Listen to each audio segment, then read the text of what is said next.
నమస్కారం,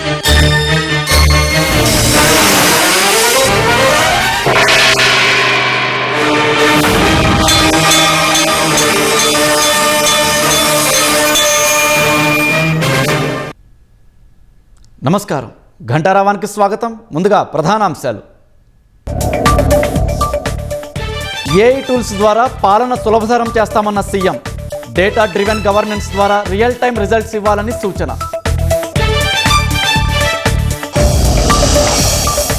వ్యవసాయాధికారి హత్య కేసు నిందితుడి కుటుంబం సూసైడ్. సింగరాయకొండలో రైలు కింద పడి బలవన్మరణం.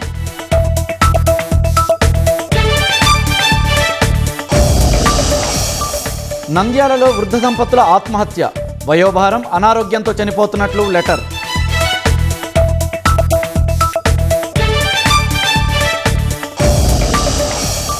మధ్యప్రదేశ్ భోజ్శాలలో నమాజ్కి ప్రత్యామ్నాయ ప్రాంతం. తాత్కాలిక ఏర్పాట్లు కల్పించాలని సుప్రీంకోర్టు ఆదేశం.